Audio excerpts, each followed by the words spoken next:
പ്രിയ കൂട്ടുകാരെ, ഒരധ്യാപകൻ ജീവിതത്തിൽ ഒരിക്കലും മറക്കുവാൻ കഴിയാത്ത ഒരനുഭവമാണ് ഇന്ന് നിങ്ങളുടെ മുന്നിൽ ഞാൻ പറയുന്നത്. നിങ്ങളൊന്ന് കേട്ടുനോക്കൂ.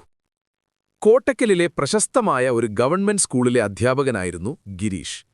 12 വർഷത്തോളമായി അധ്യാപനം തുടങ്ങിയിട്ട്.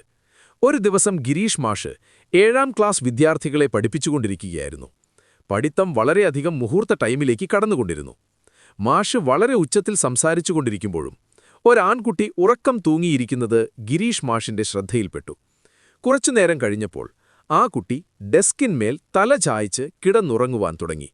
ഇത് കണ്ടപ്പോൾ മാഷിന് അരിശം തോന്നി. ഇത്രയും ഉച്ചത്തിൽ ഞാൻ ക്ലാസ് എടുത്തു കൊടുത്തിട്ടും അവൻ കിടന്നുറങ്ങുന്നത് കണ്ടില്ലേ? പെട്ടെന്ന് മാഷ് കുട്ടിയുടെ അടുത്തോട്ട് ചെന്നു. അവന്റെ തല പിടിച്ച് ഡെസ്കിന്മേൽ ഒരൊറ്റ ഇടി കൊടുത്തു. ആ ശബ്ദം കേട്ടു ക്ലാസ്സിലുള്ള കുട്ടികളെല്ലാം ചിരിച്ചു. മാഷും എന്തോ പുണ്യപ്രവൃത്തി ചെയ്തതുപോലെ ആത്മസംതൃപ്തനായി. വീണ്ടും ക്ലാസ് തുടങ്ങി. ഇടിയുടെ ആഘാതത്തിൽ ആ കുട്ടിയുടെ നെറ്റി മുഴച്ചിരുന്നു. ഉച്ചഭക്ഷണത്തിന് സമയമായപ്പോൾ എല്ലാവരും ഭക്ഷണം കഴിക്കുവാൻ തുടങ്ങി. ഇടികിട്ടിയ കുട്ടിയുടെ ഒരു അയൽവാസിയും ആ ക്ലാസ്സിലുണ്ടായിരുന്നു. അവൾ പെട്ടെന്ന് സ്റ്റാഫ് റൂമിലോട്ട് ഓടി. ഗിരീഷ് മാഷ് അവിടെ ഭക്ഷണം കഴിച്ചുകൊണ്ടിരിക്കുകയായിരുന്നു. അവൾ മാഷിനോട് കാര്യങ്ങളെല്ലാം വ്യക്തമായി പറഞ്ഞുകൊടുത്തു. സാർ, അവന്റെ അച്ഛൻ 2 ദിവസമായി ആക്സിഡന്റായി വീട്ടിൽ കിടക്കുകയാണ്. അവനാണ് രാത്രിയിലെല്ലാം അച്ഛനെ പരിചരിക്കുന്നത്. അവന്റെ അമ്മയാണെങ്കിൽ പ്രസവിച്ച് കിടക്കുകയുമാണ്. അവരുടെ കുടുംബവും നാട്ടുകാരും ആകെ വിഷമത്തിലാണ്. ആ ക്ഷീണം കൊണ്ടാകും അവൻ ക്ലാസ്സിൽ ഉറങ്ങിയത്. സാർ, അവനെ ഡെസ്കിന്മേൽ തലവെച്ച് അടിച്ചപ്പോൾ എനിക്ക് സങ്കടം വന്നു. ഇത് കേട്ടപ്പോൾ മാഷിനും ആകെ സങ്കടമായി. പെട്ടെന്ന് ഭക്ഷണം കഴിച്ചു ക്ലാസ്സിലോട്ട് ചെന്നപ്പോൾ അവനെ കാണാനില്ല.